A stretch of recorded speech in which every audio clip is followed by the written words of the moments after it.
அனைவருக்கும் வணக்கம். இந்த வீடியோவில் ப்ரீ மார்க்கெட் அனலைஸில் எந்த ஸ்டாக் எங்கே சப்போர்ட் அண்ட் ரெசிஸ்டன்ஸ் எடுத்தால் மார்க்கெட் நிஃப்டி 50 என்ன டைரக்ஷன் இருக்கும் அப்படிங்கிறத நம்ம பார்க்க போகிறோம். நிஃப்டி 50ங்கிறது இண்டெக்ஸ்ன்னு சொல்லுவாங்க, ஸ்பாட் ப்ரைஸ் எல்லாமே ஒன்று தான். ஓகேங்களா? சரி, இன்னைக்கு 24,400 கால் 118 118 ரூபா ருபீஸ்க்கு எவ்வளோ சப்போர்ட் எடுத்தால் மார்க்கெட் நிஃப்டி 50 ஏறுவதற்கான வாய்ப்புகள் அதிகம். அது ரெசல்ட்ஸ் எடுத்தால் இறங்குவதற்கான வாய்ப்புகள் அதிகம். 118 ஆர் 122 ரெண்டு எது வேணாலும் எடுத்துக்கலாம். இந்த ரெண்டு வேல்யூ ஓகேங்களா, போத் ரெண்டு வேல்யூ எடுத்துக்கலாம்.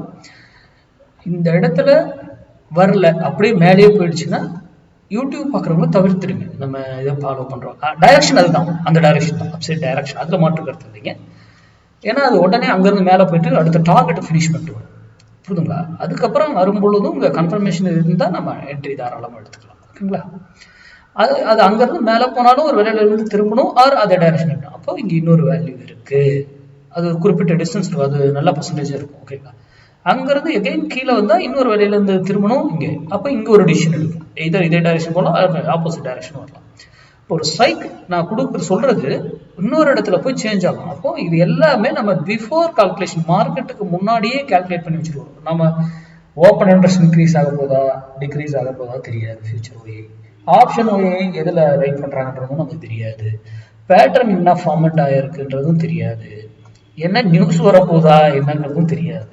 ஆனால் மேக்ஸ் வேல்யூ, நம்ம வேல்யூவை மட்டும் ஏன் மதிக்குங்கிறத நீங்கள் இவ்வளோ நாள் வீடியோவும் பார்த்துருப்பீங்க, அதை மட்டும் ஃபாலோ பண்ணுங்க. ஏன்னா மார்க்கெட் பியூர் மேக்ஸ் படி தான் இயங்குது, அதை சார்ந்து ட்ரேட் பண்ணுங்க.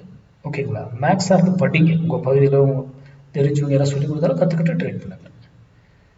அப்போ இன்னைக்கு 24,400 கால் 118 ஆர் 122 இங்கே வரும்போது டிசிஷன் எடுத்தீங்கன்னா ஒரு ரிட்டர்ன்ஸ் பெட்டராக இருக்கும். ட்ரெண்டை அங்கே தான் டிசைட் பண்ண போகும். ஓப்பனிங்கில் ஒரு நாள் விட்டு தூக்கிட்டு போயிடுவாங்க. புரியுதுங்களா? அப்போ அதை எப்படி பயன்படுத்தி நம்ம ட்ரேட் பண்ணணும்? ஓப்பனிங்கில் ட்ரேட் பண்ணுறது தவறு. அப்போ எந்த டைமில் ட்ரேட் பண்ணலாம், டைமிங் எல்லாம் இருக்குது, அதெல்லாம் படிங்க, எல்லாம் பண்ணுங்க. இது நடந்திருக்காங்க. நம்ம போஸ்ட் மார்க்கெட் ரிப்போர்ட்டில் பார்க்கலாம். நன்றி, வணக்கம், வாழ்க வளமுடன்.